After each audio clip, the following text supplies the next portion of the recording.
So I hope my screen is visible. Yeah. So, so should I start So or should we wait? uh, I think we can start. Yes. Okay. So hi everyone, my name is Setu, and today I'm going to be talking about locality, matrix multiplication, and affine transformations. So these are the first 125 to 130, the first six videos in the playlist. Not the first six, but 125 to 138 videos. So yeah, so let's look at it. So the first part which we're going to discuss is about locality. So first of all, what is locality and why do we want it? So locality refers to the data accesses being near to each other. So near to each other can mean in two different dimensions. One is the spatial dimension, in which we mean that two consecutive accesses, or maybe not consecutive, but two accesses which happen close to each other, or also happening close to the same memory addresses. So, for example, if we have an access pattern such as a minus one, where a being some address, so we can see that we are accessing consecutive elements in the memory. So basically, we are saying that two addresses are near to each other in the spatial dimension. The similar kind of accesses could be near to each other in the temporal dimension as well. So for example, we have a trace such as AA, B, A, C, A. So we can see that A is being accessed again and again and again. So we can see that A is being, the accesses to A are near to each other in the temporal direction. So we can say that data locality refers to the data being accessed near to each other. It could be whether in the spatial dimension or the temporal dimension. Now, why do we care about it? Well, the reason is that caches exploit this locality to reduce the apparent memory latency observed by the instruction pipeline.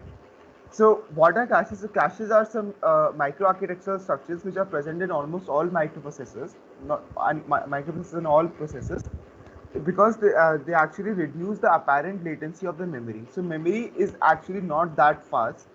So to actually hide that latency, the computer architects have introduced caches. And the way the caches works is that they try to exploit the locality, and typically more locality means more hits in caches, and more hits in caches means faster execution. You can think of a cache as like a small memory which you keep temporary data in. So, for example, if we have this kind of memory trace, the first time we access A would be stored in the cache, and the subsequent access to A could be serviced from the cache instead of going all the way to the memory. So, in this case, the average latency observed by the instruction pipeline decreases. So, let's see how as a programmer we can exploit locality.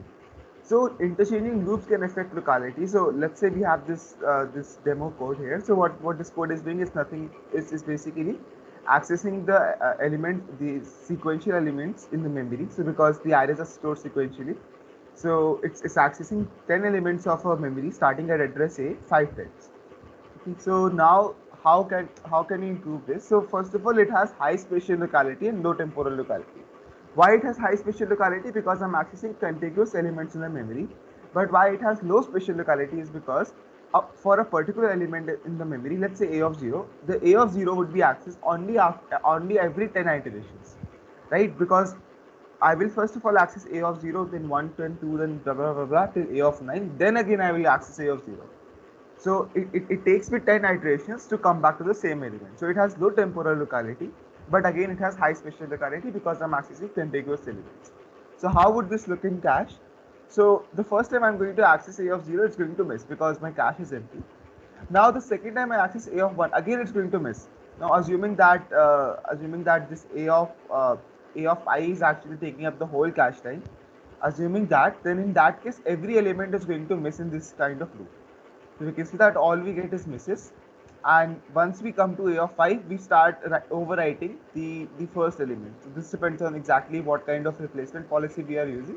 But let us say we are using FIFO or LRU kind of policy. So in that case, we can say that the first element will start to get overwritten. And you can see that this is how the memory trace is going to look like. So by the time we again reach a of 0, we will have to again incur a miss, because by the time we reached it again, the a0 was already evicted from the cache. So how can we improve this? Well, we just simply reorder the loops. So now instead of the J0 to J10 loop being the inner loop, it has now become the outer loop. So first of all, how does this help? Well, the reason it helps is because now look at when would A0 would be accessed. So suppose for j is equal to 0, for I is equal to 0 to 5, I'm going to access a of 0 again and again 5 times. Then I'm going to access a of 1 5 times. Then I'm going to access a of 2 5 times, and so on and so forth. So it not only has high spatial locality, it also has high temporal locality. So let's look at how it looks in the cache. So first time it's going to be a miss because my cache is empty. The subsequent times, however, it is going to be a hit. Why? Because A0 was already in the cache, and now instead of going all the way back to the memory, I can just service A of 0 from the cache itself. So now we get a hit. And we're going to get hit 4 times, and then finally, when we want to access A of 1, we are going to get a miss, because again A of 1 was not in the cache. So, right, so this is how we can change the loop order and affect our locality. So the next question is, what parameters exactly affect locality? So for spatial locality, we have prefetches and the cache line size. So the cache line size refers to how big chunks the data is brought in. So typically this chunk size is 64 bytes. So when you bring in a data which lies within one of these bytes in the 64 bytes, the whole chunk is brought in. Why this is done is because the caches assume that if you're going to access a particular byte, you're likely to access the bytes near it as well. So that's why we bring in whole 64 bytes chunks of data.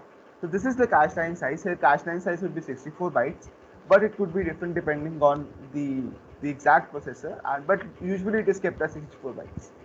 The other thing is prefetches. So what prefetches does, prefetches actually monitor the access trace and then try to latch onto the access pattern. So for example, if a prefetcher sees that you are accessing patterns such as I plus 5, I plus 10, I plus 15, and so on and so forth, it can latch onto this stride of 5 and it can then preemptively fetch that data into the cache. So prefetches typically work in the spatial locality. It is difficult to design temporal prefetches. But there are some. But anyways, most of the times the spatial locality would be decided by the prefetches and the cache line size. On the other hand, the temporal locality would be defined by the replacement policy. So whenever the cache is full and we want to bring in a new piece of data, we have to decide which piece of data we want to edit. So that is decided by the replacement policy. They have different kinds of replacement policies such as LRU, FIFO, pseudo LRU, and so on and so forth. And all of these decide exactly how your processor behaves in case of the temporal locality. So is this clear? So if there are no questions till now, I'm going to go to the next topic. So just to be clear, so is the part one clear of the locality part? So Setu, it's clear. But I think you may want to, compress your discussion a little bit, because Okay. otherwise, the whole thing needs to finish in 20 minutes. Yeah. Sure, sir. I'll do that. Okay, so I'll try to go a little bit faster. So let's look at matrix multiplication.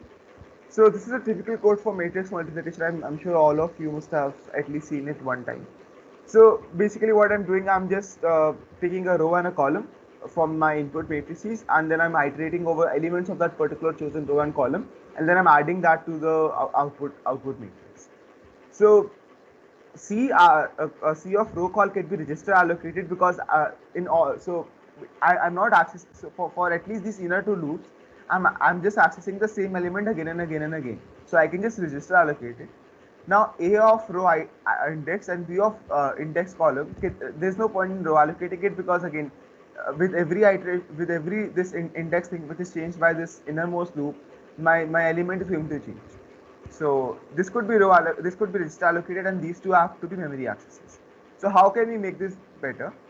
So the worst case is that when A is a column major, A is stored in column major format and B is stored in row major format. Why?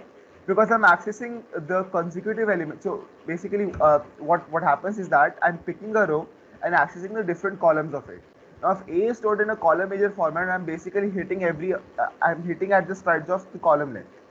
Similarly, in case of B, I'm picking a particular column and then I'm accessing all the different elements of it. If B is stored in a row major format, then I'm basically hitting after every row size. So, and on the contrary, the best case would be to store A as a row major format and B as a column major format. So realistically, if both A and B are row major format, which is typically done if the code is not optimized, in that case, and if B call max is sufficiently large, then every access to B IDX call is will miss, right? Because what's going to happen is that you're going to access the first column, then the second access is going to be the second column. Now, if we have sufficient number of columns, the whole size of the row is not going to fit in the cache. So what's going to happen is that when you access the element in the first row, you're not going to bring in any part of the second row. So in that case, you are going to miss every time you try to access this location. So we're going to have O of n cube misses. Why? Because this loop goes n cube times, and every time we access B, you're going to have a miss. So, however, if there are more cache lines, then there are rows in B. So what's going to happen is that yeah.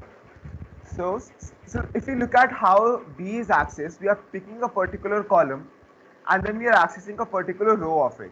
So let us look at a trace how it's going to look like. So we are going to pick, let's say, row 0, column I, then row 1, column I, row 2, column I, and we are going to go until we reach the column max, and then we are going to loop back.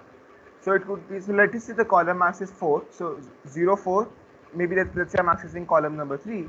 So 0, 0, 3, 1, 3, 2, 3, 3, 3, and then I'm going to loop back to 1, 3. I mean, you get the point. Like, I'm going to loop back. So if I have sufficient number of rows in my cache, by the time I loop back, the first row would always be there, will already be there. So in that case, I'm going to hit in the cache. So I only have to pay the penalty of actually missing in the cache once every row, and not actually once every row, because you're not going to typically bring the whole row in, because the whole row might be very large. So how much data can you bring in? Well, you can bring in however many bytes the cache line supports. So if my cache line has some X amount of bytes, and each element of B takes Y amount of bytes, and X by Y is the number of elements I can bring in at one time. So the two conditions to actually improve our performance: one, there are more cache lines than the rows in B, and then more than one element of B can be can completely fit in a cache line. So if C is the number of elements which are of B which can fit in a single cache line, then we have to face O n square by C misses, and I have a small animation to show this. So basically what's going to happen is that first time you're going to access an element of a row, this whole row is going to be brought in. Now the elements of the B were sized in such a way that each row can access 3 elements. So you brought the first one, all the red zones are misses, so you miss.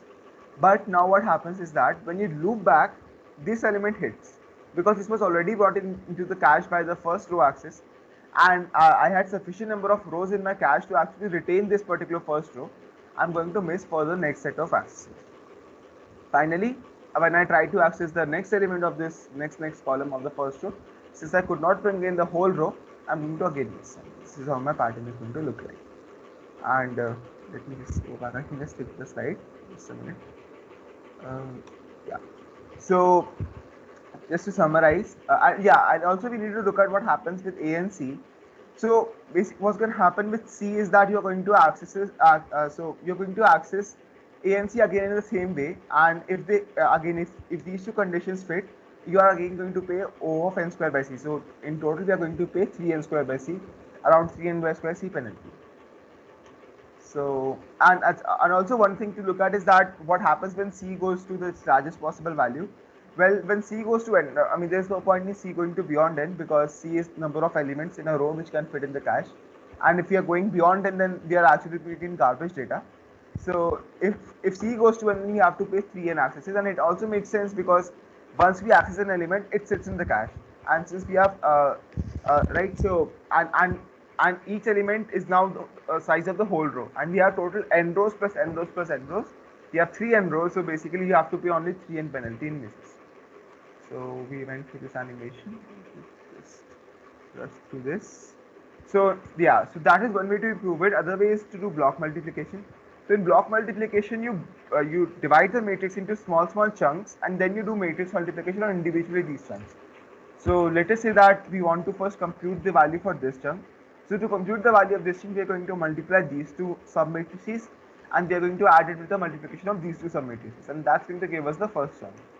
Similarly, for this chunk, we are going to add multiply these two chunks, and then we are going to multiply these two chunks and add them to get this one. This is how the block matrix multiplication looks like. So suppose B is the block size, and for each sub matrix we are going to require B square by C misses. As we have discussed, it was N square by C. So in this case, it is going to become B square by C. And if C is the cache line size, so let's call it L, and each element of B is just taking 1 byte, then it's going to be B square by L. Now we have total n by b, because if we divide this n byte matrix into sizes of b, then we are going to have n by b such chunks. So we have total n by b whole cubed operations, and if we multiply n by b whole cube times 3b square by c, and we are going to get this thing, 3n cubed by bc. Sorry, and obviously b is always going to be less than n, because the finest chunks which you can divide is every block getting a single element, and obviously c is also going to be less than n, as discussed before. And you can see that as b and c go higher, I get the best performance, and you can see that uh, the in best case I get cn, which matches the earlier estimate. Now note that b and c are not actually independent, because the larger the block, the less likely it's going to fit in the cache. So so you have to be little careful about that. So that was the matrix multiplication, and let's jump into a fine loop transformation. So if you have any questions, please stop in between. I'm rushing through it because there are 40 slides which I need to cover, and I'm not even reached half of it. So first of all, what does affine means? An affine expression is a linear expression of inputs. So let us say we have a function which is an input of n variables, let's say x1 to xn. Then an affine function on x1 to xn would be c0 plus c1 x1. So basically you can see that every input is multiplied by a scalar and then added together. And we also have a bias function over here. So we have simply c0 plus c1 x1 and so on and so forth. This is called the affine function of x1 to xn. So if we have affine functions, we can do something called polyhedral optimizations. So first of all, when can we use this optimizations? First thing is that the iterations should be in parallel. So all the iterations should not have any data dependencies in between. That is the first condition. Secondly, that even if the accesses are affine, there might be dependencies. So we have to be a little careful about this. Just the fact that the accesses are affine does not guarantee that we do not have data dependencies. So we must make sure that there are no data dependencies, and to check for affineness, that's not a check for it. We have to check it in a different way. Also, the upper and lower bounds of each loop must be an affine function of outer loop variables. And another thing is that the loop iterators should increment by 1. Now this can be achieved by using a placeholder variable, which in turn increments by 1, and then multiplying this placeholder by some constant, and then using that as the accessing variable. So this transformation could be done easily. And under this assumption, we can prove that the iteration space would be a convex. And I'm not going to go over the proof, but under this assumption, the iteration space can be always said to be convex. So I just want to say the first bullet here does not, I mean, I don't agree with the first bullet. Everything else looks okay. The first bullet is all iterations are parallel. I mean, not necessarily, right? I mean, the second thing, in the second bullet you say that there might be dependencies, and the first bullet say no data dependencies. So these two seem contradictory. So I'm saying that if the accesses are affine, we cannot claim that they are parallel. So even if they are affine, we cannot claim that they are parallel.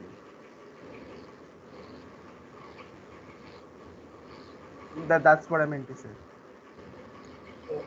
Okay, so maybe it's not clear, but I just want to say that it's not necessary for I mean, there can be data dependencies, right? Of course, yeah. Okay. And they need not be parallel. Sure. Okay, let's move on. Thank you. I did that. Sorry for the confusion. No problem. So thank you for pointing that out, sir. And let's look at an example. So this is a simple loop. The outer loop goes from 0 to 5. The inner loop goes from the outer loop variable to 7. And then we are accessing this. So this is how our iteration space looks like. So we can see that j goes from j goes from I to 7, and I itself goes from 0 to 5. So you can see that I is going from 0 to 5, and this is the y is equal to x line. So the j is going from this line to the to this x is equal to 7 line. So again, this is a convex space, because no matter what 2 points you pick in this space, the line joining those 2 points will always lie within this space. So let's look at the different categories of affine transforms. So one way is to you split the iteration space into different iteration slices which could be independently executed. So this could be like you pick a very large loop, you split it up into different chunks of iterations, and then you assign each chunk of iterations to different processes. Because they're all independent, they can execute parallelly. Second way to do it is you can do blocking kind of iteration. So like we saw blocking matrix multiplication, we can do this kind of analysis for these for affine transformations as well. So let's look at an example of splitting into parallel slices. We already looked at example of blocking. So this is a loop in which every iteration could be executed in parallel because there are no dependencies in between.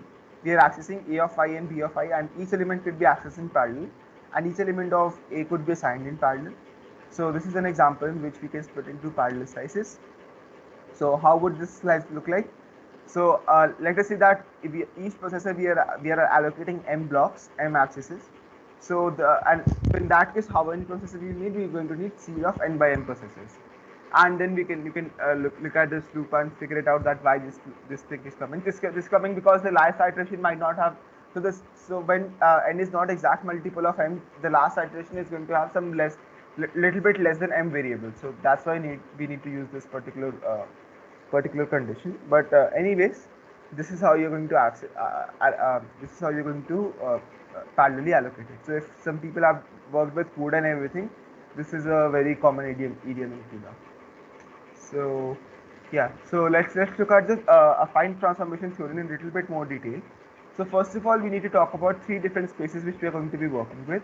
One is the iteration space. So I gave you an example of iteration space in which I was plotting all the different, well not I, so I was plotting all the different possible combination of accesses, possible combinations of iterators. So that is the iteration space. Then this is a data space, which is the set of all data elements access, and this is a affine function over the iteration space. And similarly, we have the processor space, which is all the processes in the system, and again this is also an affine function over the iteration space. So let's take an example of iteration space. So let's take a concrete example. This is going to be a running example. So this is the same example which we looked at, and this is how the iteration condition looks like: I greater than 0, I less than 5, I j greater than equal to I, and j less than equal to 7. So we can rearrange things and come to this thing. So this is a more general syntax, and this, we can obviously write it as a matrix. So we can see that the coefficients of 1 minus 1 minus 1 0. We can see this becomes the first column. Then we have the coefficients of the r 0 0 0 0 0 0 1 1 1 minus 1. This becomes the second column, and so on and so forth. And this is how we can write the iteration space as a matrix. We can also move this column out of this matrix and write it in this way: bi plus d, where b would be the coefficient of I variable, the iterators, and this small b would be the constants, and we can simply write it as bi plus d greater than equal to 0, where where I is basically an is a set, belongs to ZD, where d is the depth of the loop. So since we are working with depth 2, d was 2, and therefore it's a 2 vector. Now we also care about exactly what order the iterations in. We do not want to mix up ij and ji, so we just pick the lexicographically smaller order, and that's how we define it. So I guess there is an example in the in the videos as well, so you can go and look at exactly what lexicographically smaller means, but it just means the dictionary order. So yeah. Just want to clarify that the lexicographic order of the loop of the indices represents the execution order, right? So I mean, basically, the order is important. The order in which you write the indices is important because the execution order is dependent on that order of indices. For example, if I write ji instead of ij, the execution order would be different. That's all, right? Yeah, I guess that's what you meant. Sure. Yeah, thank you for clarifying that. So also someone might ask, then what if I do not have constants in my variable? So in this case, I is less than n. So I could write it at I less than equal to n minus 1. But then you might ask, then how I'm going to fit this into my matrix? Well, you can simply do that. If the variable is a loop invariant, that means it does not change across in the loop. So you can just simply add it as a constant variable to your matrix, to the constant matrix. You can do that. Now, now let's look at one of the transformations which we can do is we can exchange the variable. So what if I wanted the jth loop to be outer loop and the ith loop to be inner loop? So the question is, how do I switch I and j? So you can see this is how my iteration space looks like, the one which is shaded in yellow. And so, one of the strategies which could be, so once we project the iteration space onto J, we can find the range of J. So this is my iteration space. Now I want to find out, since J is going to be my outer loop variable, I want to find out what all values J is going to ever achieve. So imagine looking at this space from this side. All this yellow space is going to be compressed onto this particular axis, and we are going to see that we are accessing J's from 0 to 6. So that's what we mean by projecting. Projecting the iteration space onto J will help us find the range of J. And for each J, we can find the range of I in terms of J. And under the assumptions which we talked about earlier, we are guaranteed to get another convex polyhedron after the projection. So, sorry. So what exactly do I mean by projection? So I gave you an example, but let me mathematically define this. So so a set of points x1 to xm will be a projection of S on m dimensions. If for some points xm plus 1 to xn, I can find x1 to xn which lies in S, which basically means that if I give you m set of points, and for those m set of points you can give me n minus m points, such that the whole set lies within S, then that first set of points would be in S. So basically, in this particular axis, it's going to extend from minus infinity to plus infinity. If I pick a point over here, you're not going to give me any I for which that I comma j lies in this region. Only for the points in 0 to 6 you can give me such points. So only from point 0 to 6 lies in the projection. That's what this mathematical jargon means. And so now let's look at the main idea of the how we are going to exchange the variables. So first of all, we are going to project the iteration space on all the dimensions inside except the innermost variable. So because we want to eliminate the outermost iterations from the innermost iteration, or in some sense we are going to write the innermost iteration in terms of outermost iteration. We can just simply project all the iteration space into everything except the innermost iteration. Once you have done that, we can remove the innermost iteration out of it, and then we can move on from the rest of the iterations. Similarly, we can continue doing this again and again and again until we exhaust all the variables. So this is just the basic idea. And now how do we do this? We use something called the Fourier-Motzkin method. So what's the input to this method? It's the input to this algorithm is a sorry. Is someone saying something? So what the input to this method is a convex polyhedron S in m dimensions, and we have a variable xm to eliminate. And what we get is a projection of S on all variables except m. So as I said, to remove a particular variable, you need to project on everything except that variable. So we want to remove xm, so we get a projection of S prime on everything except the mth dimension. So let's first define the terminology which we are going to be using. So S is nothing but the variable. So this is the exact same thing which we have looked before. So earlier we were using I vector. So now we are just moved to X vector. That's exactly the same thing. And C is the constraint. So if we so some slides back we looked at how I and J are bound by the upper and lower bound. So those are the constraints. And in this particular case, we are only talking about the constraint involving xm. So the coefficient of xm in this B matrix is not zero. So this is a simple algorithm. You basically pick up you rearrange the constraints in such a way that you have two kinds of constraints. One is in which the xm is greater than something, and one in which xm is lower than something, and the coefficient of C1 and C2 are always greater than 0. And once you have that, you can basically merge these two equations. You can say C2 xm is less than C1 xm, and basically you can eliminate variable x1 over here. You can say that C2 L is less than equal to C1U, and that is going to give you the new sets of constraints. And you have to do it for each and every pair which lies in this set and this set to actually. Otherwise, you're going to miss out on some inequations. So you have to do this for every pair. And once you do this, you get the new set of constraints, and you add those to S prime. And basically, since you have eliminated xm completely from these constraints, and what S minus C already had constraints which does not involve xm. what you get is all the constraints in S prime do not have X. So basically, effectively what we have done, we have projected S onto S prime by eliminating all the constraints on Xn. I hope that makes sense. I am going a little bit faster, but yeah, I think you can go to the video to understand a little bit more. So let's quickly go over an example. We have this particular loop. We have been looking at this for at least some 10-20 slides right now. This is how my iteration space looks like initially, and this is you can probably make this on your own.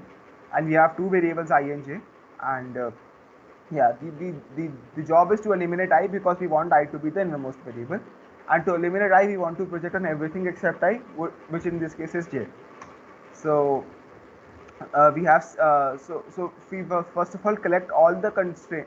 We collect all the constraints, and we collect all the constraints which depend on j, which depend on I, and so all these constraints are these. So we can see that we went from 1 2 3 to 5 constraints to 4 constraints, and then we consider each of these pairs in which I is less than or I is greater than, and we get these new sets of constraints. We merge these sets of constraints with S minus C, and what we get is the final set of constraints, which is j greater than 0 and j less than 6. And this is exactly the solution which we arrived on when we looked at the projection. So this is how we can use this Fourier-Motzkin method to figure out exactly what the iteration space of J must be. So I went over a little bit faster and I had some problems in the slide, but I hope that was somewhat clear. Okay, thank you, Setu. I think that was a very nice presentation with animations and stuff. So thank you for that. All right, so yeah, let's open the floor for questions, discussion.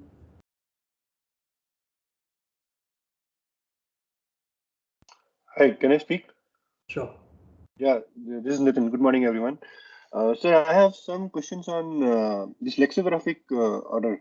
Okay, so I understand that the loop iteration orders needs to be preserved, but anyways, when we are changing, when we are doing the transformation, the execution order would definitely change, right? I mean, that's the crux, right? So my question is, a programmer who's writing a loop may not write the indices in the lexicographic either ascending or descending order, right? So what is, I'm not getting that crux of why do we need to preserve or how it is encoding into the affine theory. There's some confusion around this.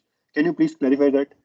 Sure. Yeah, thank you for the question. And I think this is a very important point. And let me just clearly first state the claim, and then hopefully the question will become clear after that. So the thing is that when we write a program, there is there's an order encoded into the program. For example, if I is the outer index and j is the inner index, then that's that also dictating the order. For example, I comma j would go from 0 0 0 1 0 2 0 3 and so on.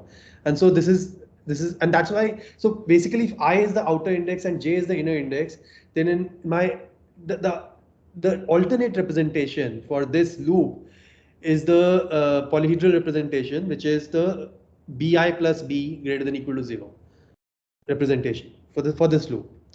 Now, capital B here is the coefficient matrix, small b is the addition vector. That's fine. But the third thing here is about I. And the important thing about I is that it should have the same order of indices as the original program, outer to inner. That's very important. I can't just say that okay, I'm going to decide that I do ji instead of ij. Okay, and that's because if you use the same order of indices, then the ascending lexicographic order of that vector basically also represents the execution order in the original program. So basically the first thing is that this representation of bi plus b greater than equal to 0 encodes in itself the execution order of the original program, because the ascending lexicographic order of I is equal to the execution order of the original program. If I don't have this requirement, if I allow any order, for example, I allow ji instead of ij, then I don't retain that information of execution order. So that's point number one. Okay. Now, in some cases, however, it is possible to transform the program, and that's all about like affine transform theory that we have been talking about.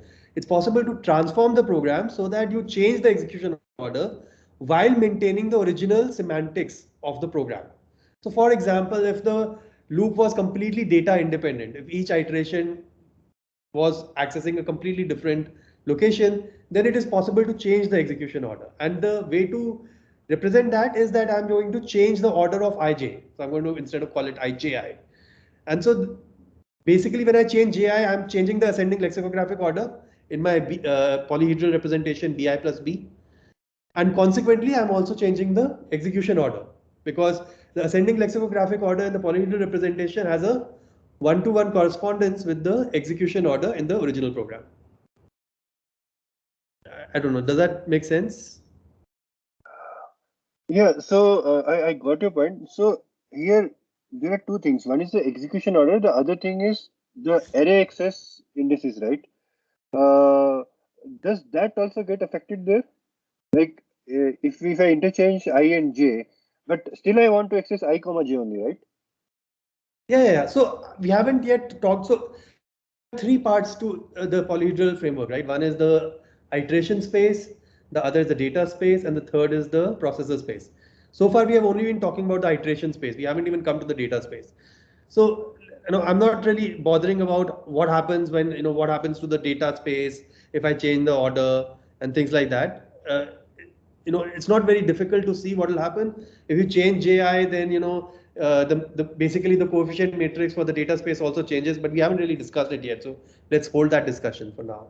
But the point is that in some cases you may want to change the order of your iteration space, and that's what the Fourier-Motzkin method helps you to do. In what cases is it allowed to do change the order? We are going to discuss that later. It depends on whether there are, what are the data dependencies that I need to respect. So I'm using a very simple example where the example is where the entire loop nest was data independent. All the iterations have complete independence. In which case it's okay to change ij to ji. But when you change ij to ji, the next question is what should be the loop bounds of j and what should be the loop bounds of I? And that's the question that Fourier-Motzkin method answers for you. Okay, thank you. Okay. Jay? Hello, sir. When we discussed the example of the matrix multiplication, and it was a triple nested loop, we said that the access pattern is like that. That for the array A, I mean, assuming low major format, it was a good access pattern, and for B, it was not a good access pattern. So can the compiler decide to change the memory layout of the array B to, let's say, just for the array B to column major format so that the access patterns for B are good? Okay, that's an excellent question. And the question, I'll just repeat the question. The question is, is it possible for the compiler to decide, depending on the program and its access patterns, whether an array should be stored in a row major format or whether it should be stored in a column major format? The answer is, first of all, the short answer is yes, because the abstraction that the programming language provides to the programmer is that of an n-dimensional array or that of a two-dimensional array. And the programming language doesn't say that it should be row major or column major. So under the covers, the compiler can do whatever it like. It can store it in column major, it can store it in row major. But it really depends on the particular programming language. Okay.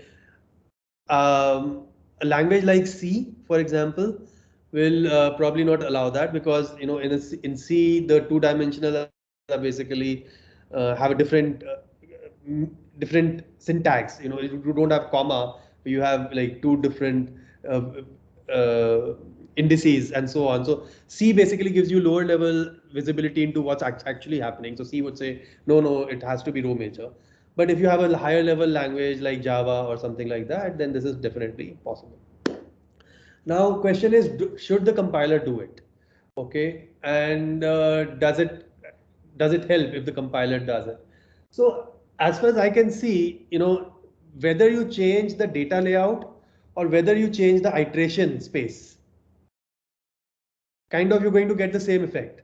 So you can keep the data layout identical and change the iteration space, or you can keep the iteration space identical and change the data layout, and you would get the same answer. Except that, yeah, I see your point that if there were two different arrays, then if like A and B in this case, then if I change the iteration space, I'm changing the iteration space for both of them. The execution order of the iteration space. But if I change the data layout, I have the more flexibility, where I can just change the data layout for B and not for A. I guess that's where your question is coming from. Yeah, so the answer is yes. The compiler can decide to do these things automatically. Yeah, absolutely. So thanks for the question. I don't know. Yeah, more questions. The question. So as you said that some languages, do have a predefined, memory layout for 2D arrays like C or Java. So and some languages like MATLAB or Julia have a column major format predefined beforehand. So what could have been the design choices for those programmers versus these C programmers, let's say? So I know about C, but is that true that Java also says it's a row major format? I have no idea about Java, but Julia says it's column major. Julia's column major. I see. What could be the reason? And MATLAB you're saying is also column major? I think yes. Fortran is also column major. Which one is column major? Fortran. I see. So, first of all, which language decides what? Firstly, the choice is obviously arbitrary, right? I mean, I can decide row major. It's just like they're completely symmetrical. I can either choose row major or column major. So I think the question we have to answer here is, why does the programming language designer need to specify this thing upfront rather than leave it unspecified? Right. So I think the trade-off here is that specification of the order, whether it is row major or column major, gives more kind of visibility to the programmer, and the programmer can now hand optimize the program. And if you don't give that visibility to the programmer, then the programmer is basically in the dark, and he or she cannot hand optimize the program. But it gives more power to the compiler. Now, a lot of these programming language abstraction design choices are dependent on the power of compilers available today. So if the compilers are not strong enough, programming language designers basically err in the direction of providing more visibility to the compiler and more control to the programmer, and more control to the programmer than on the side of keeping things hidden from the programmer. And so that probably explains why these languages have chosen to expose the order specifically. And if the programming language exposes the order, then the compiler really has no choice left after that.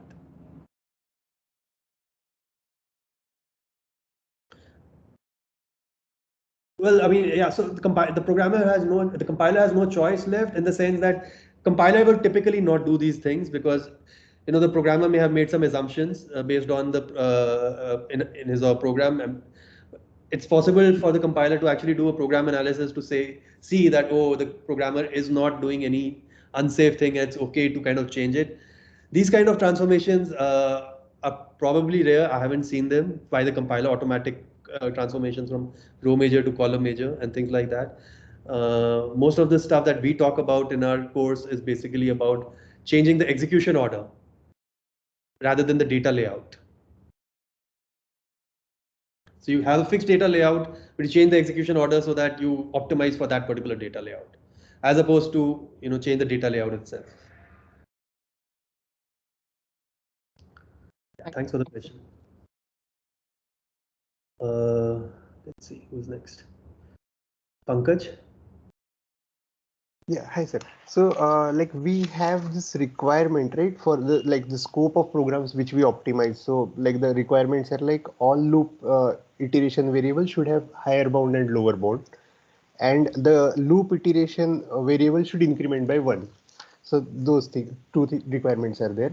So here, like there was also one thing which was specified in that video, like the increment, if the variable doesn't increment by 1, if it's not equal to 1, then we introduce another iteration variable. So like like I think Setu also pointed out, like if we have n, then we do a n-1. So still we'll have n, right, sir? So then how do we get rid of that? Oh, sorry, I'm talking about step and I think the upper bound simultaneously. So Sorry, I didn't understand the question. okay, so the first thing was like if we are not incrementing by 1, then we introduce another iteration by like we say maybe a I prime kind of thing. That is one thing. So that is okay. But the second part was like the upper bound which is there, I less than n. So that is still not we are not aware of that n, right? Yeah, so there are 2 points here. First of all, we in our polyhedral framework, when we want to represent a loop nest iteration space using the bi plus b greater than equal to 0 equation, then we want that the loop nest should have a particular form. And that form is that the iteration variable all the iteration variables in that loop nest should increment by 1. Because if they increment by, let's say, 2, then I don't have a mechanism to represent this fact that it's actually incrementing by 2 in my bi plus b greater than equal to 0 representation. So the workaround there is that I change my program to introduce a new variable. Let's say there was a variable I that was getting incremented by 2. So you introduce a new variable I prime that basically increments by 1, and then I write I is equal to I prime into 2 in my body. It's something like that. Right. So that's part number 1. I hope that answers your first question. Yes. The second question I guess you're asking is about, if the upper bound or the lower bound is not a constant. Yes. Like, for example, it's n or something like that. Then how do we deal with it in this polyhedral framework? So the answer there is that if it is not a constant, but it is loop invariant, it's program constant in the sense like whatever you're doing, it's kind of not, whatever is the region of program that you are representing using your polyhedral framework. So typically, you have a large program, of course, n will be getting modified somewhere in that program. But when you're doing a compiler analysis, you're taking a snippet of that program and you say, okay, let me try to optimize this snippet of the program. Then when you take that snippet, then you want to represent that snippet into a polyhedral representation. Now, if one of those lower bounds or upper bounds is basically a non-constant, and it's not a function of any of the other outer loop indices either, but it is a loop invariant. It doesn't it's a invariant in that snippet that you are interested in kind of representing in your polyhedral framework and eventually optimizing. Then it's okay to basically treat it as a constant and just put it in the small b of my bi plus b representation. Okay, fine. I got it. Thanks, sir. Sure. Yeah, I got it. Hari? Yes, sir. So, one question that Jay asked was about how a compiler can actually optimize it by changing either the data layout or the iteration order. So, one thing that confuses me is that in some, like, assume that it's like a triple nested for loop for an O(n) cubed. For some operations that aren't associative or commutative, changing the iteration order may not produce the same answer. So, but changing the data layout may, So, my question is, if you change the data layout, will that, will the trade-off between changing the data layout and after that proceeding in the preferred major format? So assume it's in column major right now, and the array itself is in row major. You let the compiler change it to column major, and then you apply the more efficient algorithm. Is the trade-off better? Because in my head, it doesn't make sense, right? Because you're making the compiler change the entire array's layout, then you're proceeding with more efficient, optimized calculations on it.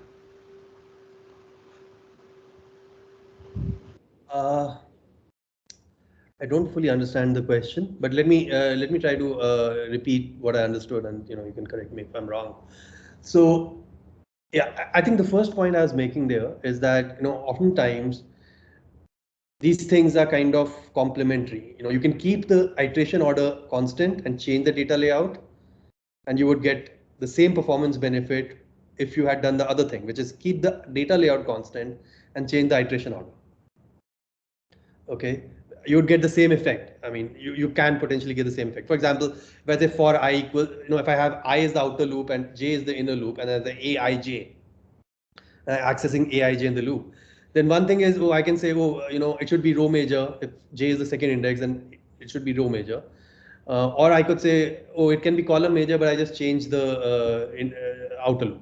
Now, of course, when I say change the iteration order, it has to respect the meaning of the program. It cannot change the meaning of the program. Changing the execution order or changing the iteration order cannot change the meaning of the program. That is a complete, that's not acceptable from a compiler's perspective. So keeping the meaning of the program intact is the holy grail. I mean, you can't really change that. And so far, I'm not really talking about how do we identify whether the meaning of the program could possibly change or it remains intact. These are discussions I'm going to have later on when we talk about data space and things like that. For now, we're just talking about the iteration space, and we're saying, okay, let's assume that the meaning of the program stays goes. So that the discussion is at that level, that we're just saying that let's assume that the meaning of the program does not change if I change the iteration order, and then how do I change the iteration order, something like that, or how does it help, or something like that. In the particular example of matrix multiplication, we can just see, because and we're going to actually discuss this later on, what is the more general condition. But if I just look at matrix multiplication, it is possible to see that if I change the iteration order, for example, through blocking or something like that, then I'm not changing the meaning of the program for that particular example. Okay, and we're going to generalize this later on. We can say, if the program has this property, then it's okay to change the program, the iteration order in this way, or something like that. Okay, but yeah, that's what it is. I hope, I don't know if that. Yeah, got it. Thank you very much. Arpit? Yeah, so in execution order, we were saying that we'll encode the execution order in the order of the variables that are in that tuple I. So thinking that given the constraints that we have imposed, that every iteration variable will go from a lower bound to upper bound, always increment by 1. So won't it always work if we just arrange these iteration variables from an outer loop to an inner loop? So that would always be in a lexicography, right? Yes, I mean, yeah, that's what it is, right? So whatever is the program, if I have brought it into a form such that it has, every index variable has an upper bound and a lower bound, then if I put the vector such that I from outer to inner, then the ascending lexicographic order of this vector has a one-to-one correspondence with the execution order. The execution order and ascending lexicographic order are identical if I use outer to inner. Exactly, absolutely. Right. Thanks. Rupanshu? Hi, sir. So in the blocking factor, in our choice of the blocking factor, I think Setu also mentioned this. An optimal choice for B will depend on the size of your cache or the size of one cache line. And so this is a problem, right? We have made our programs less portable. If the compiler does this optimization and chooses a B for us, then we are less portable now because we can't run as well on a machine with a different cache. So is there a way to solve this problem? What can we do? So actually, if the compiler is doing this for you, the program is actually hopefully not less portable, because for a new architecture, you can just compile the program again, and you will use a different B this time. The problem is actually bigger if you're doing these transformations by hand, and people do these transformations by hand a lot, right? And they'll just basically hand optimize matrix multiply, for example, and say, I'm going to use this blocking factor and so on. And once you have hand optimized the program, then the program portability becomes a huge issue, because now you have to go and rewrite the program. But if the compiler is doing this for you, the problem is so much easier, because I can just recompile the program and hopefully the compiler can figure out what the underlying architecture's requirements are, and based on that change it, choose a different B or something like that, or choose a different set of Bs, right? And one of the things that I said in my lectures is that you can have actually do blocking at multiple levels, and all to basically exploit all the caches one after another. So yeah, I guess doing things at the compiler level are actually increasing portability typically than kind of hurting portability. Of course, if you want to run a pre-compiled program, put it from one architecture to another, then that becomes an issue, a portability issue. It's more the technical term here is performance portability. Okay, portability usually refers to correctness, like will the program run. Performance portability is a term which says, will the program run with a good performance? It was running a good performance on machine A. I move it to machine B. Will it going to run with a good performance on machine B? So that's called performance portability. So yeah, I mean, if you just want to run precompiled, migrate precompiled binaries or stuff like that, then you may not get performance portability. But I would say that's a corner case. It's not the mainstream. Right. Typically, you just recompile and you would be fine. Yeah, thank you. Okay, thanks for the nice questions. Okay, I see. Rohini. Yeah, so in one of your slides, you have mentioned that the program is basically divided into multiple processors. So we are talking about distributed memory, right? In that case, not shared memory. I mean, is it different threads or different processes? Oh, no, I'm talking about shared memory. Yeah. Shared memory. Okay. Okay. And so there, in case the number of iterations in the loop, if it's not an exact multiple of, say, the number of threads you want to divide it by, then how do you go about doing it? Okay. Sure. I mean, yeah. So first of all, these are things that we're going to discuss later on. So okay, but then it's brief answer to this. Basically, we have this idea of a processor space. So we really don't care about how many processors we actually have on the machine. We just say there's virtual number of processors. We just assume there are infinite number of virtual processors, just like we talk about virtual machines and things. So if there are infinite number of virtual processors, then we just basically say what's the maximum number of threads that you can spawn. And so I guess your question is, if the number of threads is not does not divide the number of iterations exactly, then what happens, right? Yeah, I guess yeah. I mean, I guess in my example also I'm using the C function, right? So that's what it is. I mean, basically, maybe the last thread is going to do less work than everybody else. That's pretty much what's going to happen in that case. Okay, you don't split the loops or anything like that. Okay, sure. Yeah, we don't try to kind of yeah, in a polyhedral framework, we are basically talking about we're using one iteration point typically as an atomic unit. We don't try to subdivide a single iteration's body into multiple things or something like that, right? We're going. I mean, at least so also when we have. So it's not so for a loop body there could be multiple statements. So we do treat different statements separately, but with this we don't try to subdivide or something like that. Yeah. And another quick question about prefetching. So in one of my previous jobs, we did a lot of performance analysis with the compiler and figured out that prefetching always didn't give a very good performance. So I don't know what are your thoughts on this, since you also are a OS professor. So I thought I'll just ask about prefetching disadvantages. Yeah, sure. I mean, see, any system level optimization effort will have trade-offs, right? I mean, yes, that includes caching, that includes prefetching. And so if you talk about prefetching in particular, the trade-off here is that if you prefetch too much, then you are polluting your cache. So you're basically making predictions here that, I'm guessing that this will get used in future. And if if your prediction misfired, then you are in the red. If the prediction is good, then you're in the green. So, I mean, it's not surprising that prefetching didn't yield results for you. and there are limits to these things, right? Yes.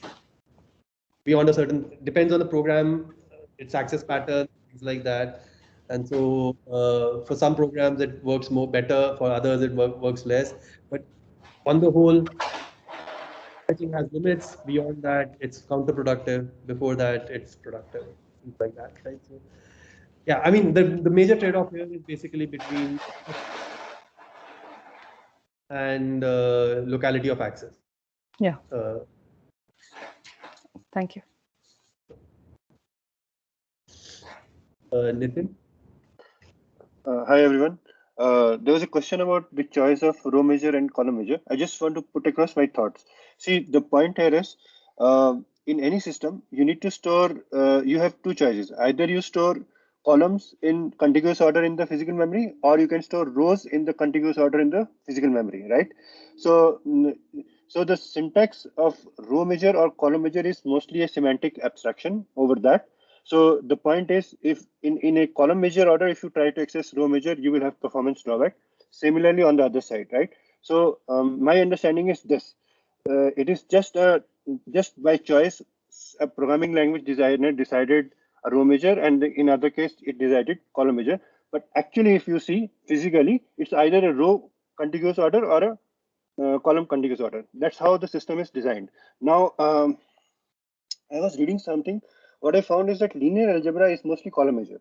So it is, I think, for historical reasons, Julia also have, because of this Fortran interchange or something, they also decided to have a column measure thing, right? Yeah, that's what I have read. Just wanted to put my thoughts across on this. Probably that's the reason why we have this column measure and row measure debate coming up every time we study this. Okay, yeah, thanks. Yeah, I guess you're pointing out that there are historical reasons for somebody to pick row over column or column over row oftentimes. And yeah, sure. Yeah, makes sense. Yeah, but otherwise the systems are same. Only once you have a semantic abstraction of the language syntax, right? The system goes right. I mean, you can't interchange that syntax in either way. If you access row measure array in a column measure order, it will go give you a performance hit. If you access column in the row measure, then again it will have performance hit. So both the systems are right. They are equivalent in performance. It's just a design choice, and somewhere the design choice is also getting affected because of some historical reasons and this linear algebra thing and all those things. Like the purpose of the language. That's the point. But underlying point is that either it is a row contiguous order or it's a column contiguous order, and both the systems are equally efficient because you're storing in physical memory, you're storing the data in the correct order only. It's not like you're storing column. That's the point.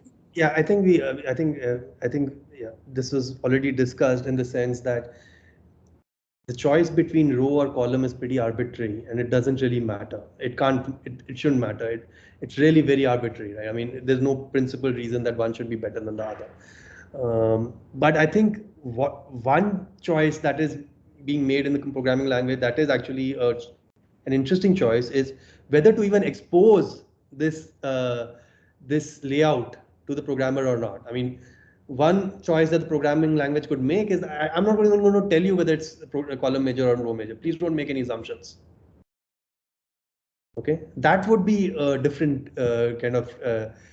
I mean, that's a more interesting design choice because it has trade-offs associated with it.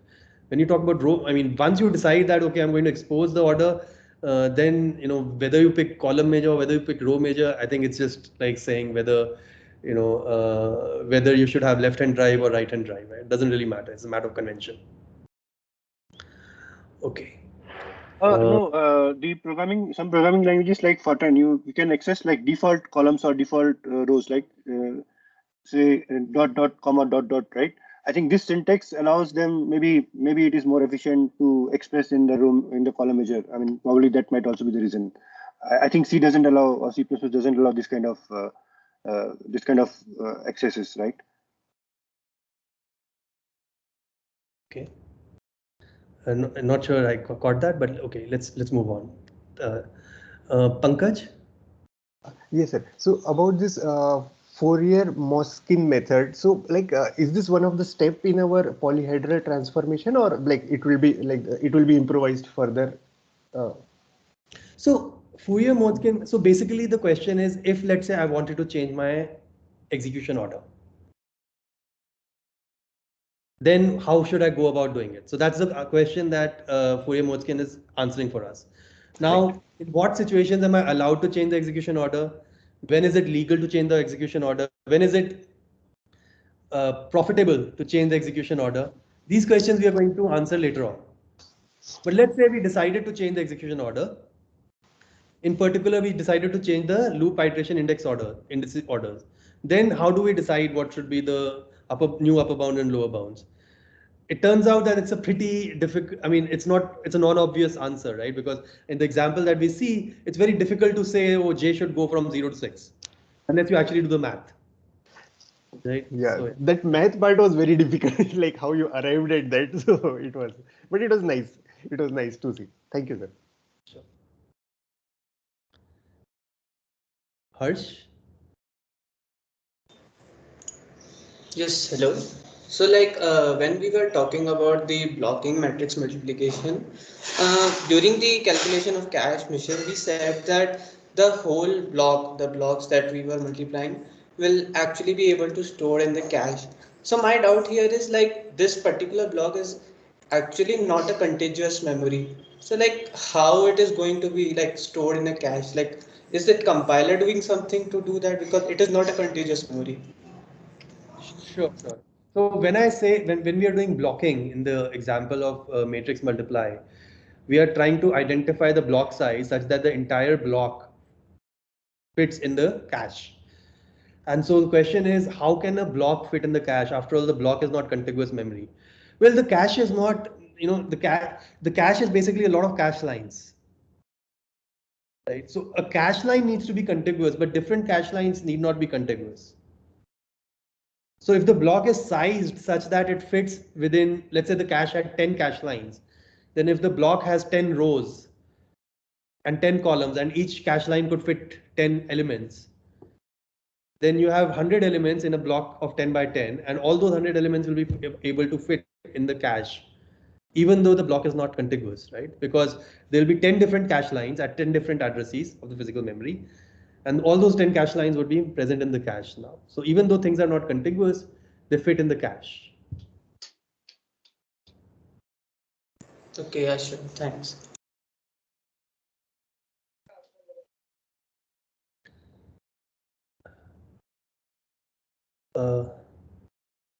Do I see a raised hand from Harsh, or we just took that question, I guess? Right. Okay, so it looks like we are, there are no more questions. So let me ask a question just to kind of make sure we understand the Fourier-Motzkin method.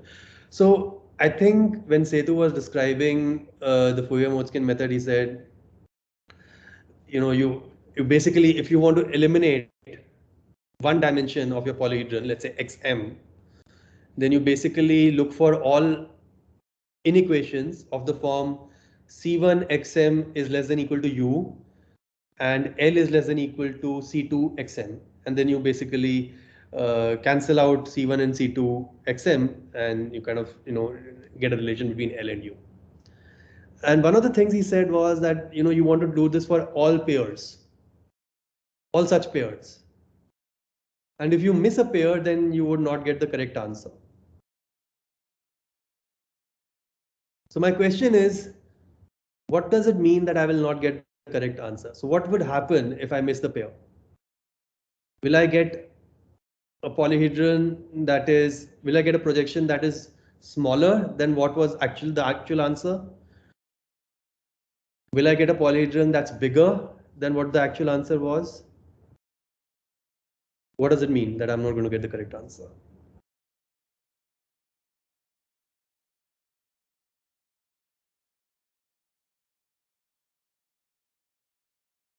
Yes, Setu.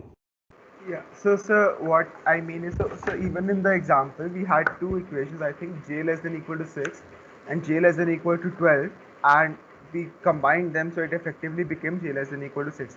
Now, the reason where j less than equal to 6 came from is that we pick a very particular pair of, in the first set of inequalities, with a second set of inequalities, and then we merge them to get j less than equal to 6. Now, had we not picked that pair, we would have got j less than equal to 12. In that case, our space would have been larger.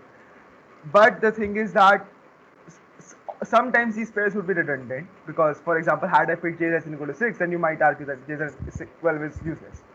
So we are constraining as much as possible to prove that. So basically, we do not want to use anything extra.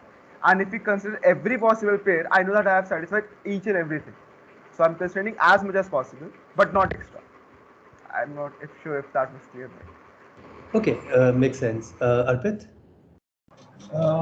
So basically every inequation that we add, it can just leave that space as it is, or it can reduce it.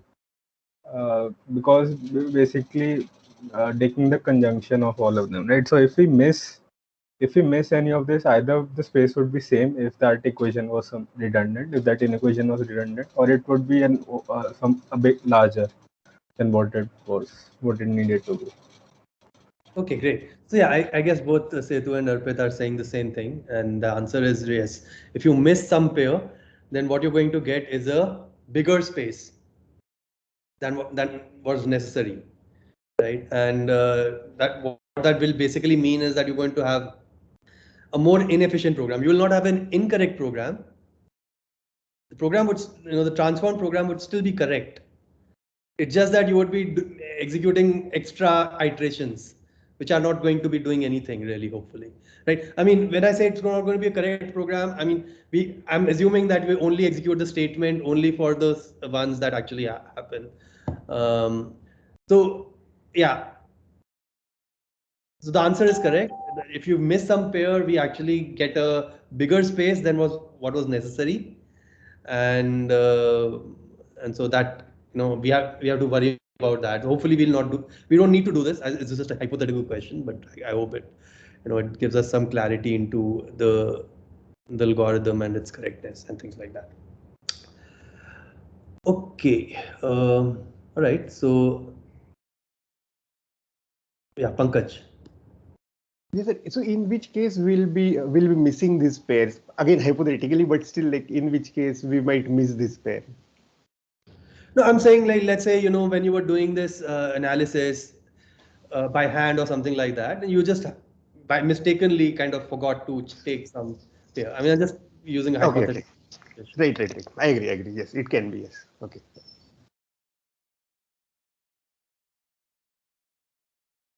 Okay, looks like we are all done then. I have a question, sir. Sure.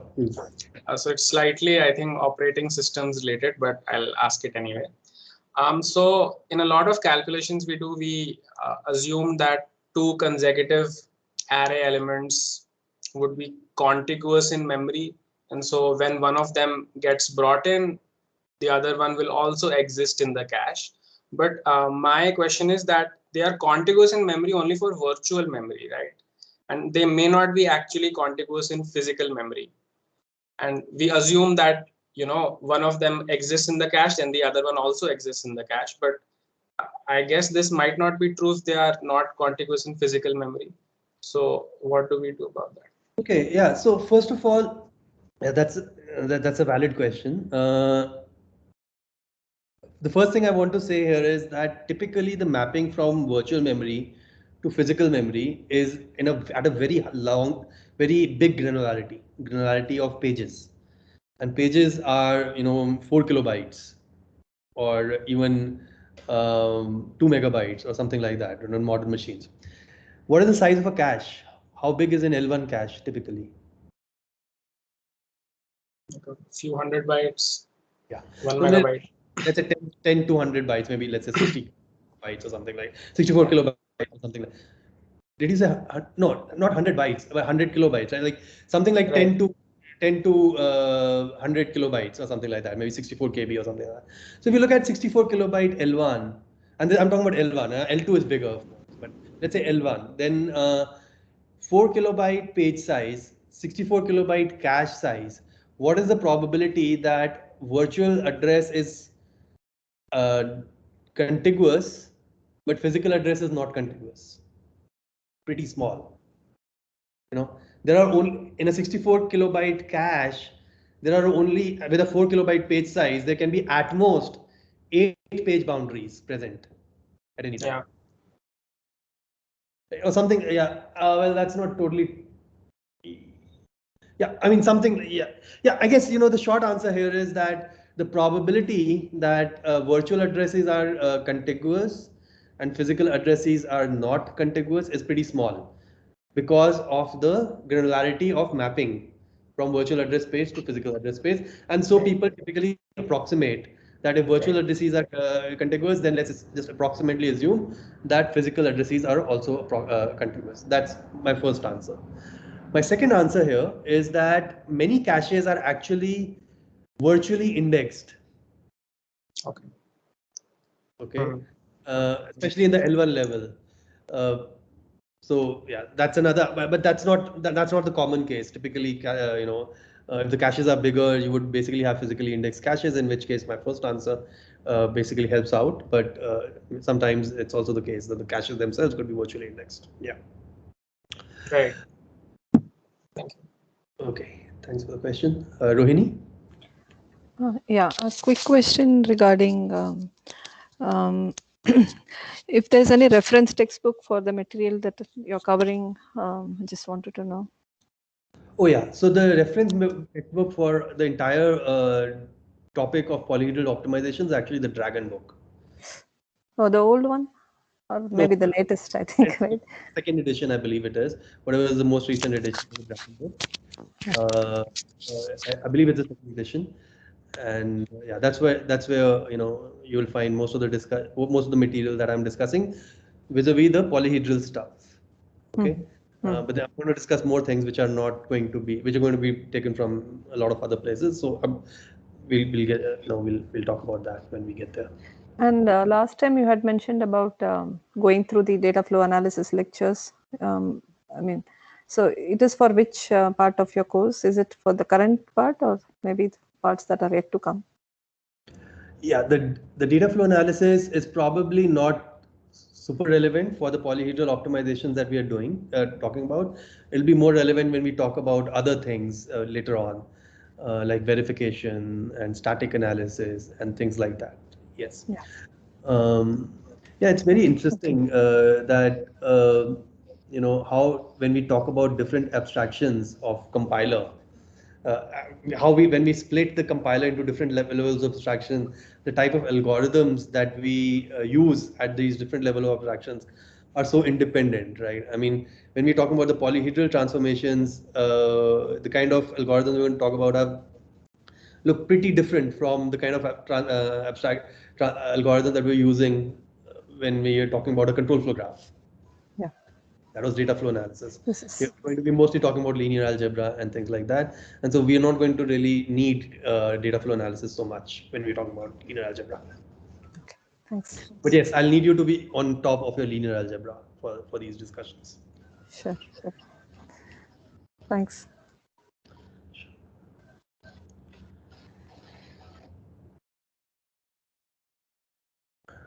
Okay, looks like we are all done. So I'm going to post the viewing material for next week, which is going to be the next 5 lecture modules, pretty much 131 to 135 or 136. I'll just figure that out and post it on the Teams channel.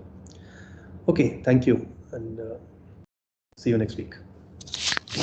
Thank you. Will I be summarizing that? Because I think for this week Setu did, so for the next week, will I be summarizing? This is Pankaj. Yes, Pankaj, are you scheduled to summarize next week? Yes, I think. Yeah. Yeah, please prepare. Yeah, so please, you'll be summarizing next week. So hope that's okay with you. And yeah, I'll try my best. I think Setu did it very nicely this time. It was very nice. Yeah, it was very good. Thanks. Thanks, Setu. So just one thing. So should I be can I share the slides that someone wants to look at? I'm not sure how the logistics of it still to be. Sure. Why don't you're welcome to post it on the Teams channel. I'll try to name on the web page whenever I find time. Sure, I'll do that. Thank you. Thanks. Okay, thank you. Bye-bye. Thank you. Bye.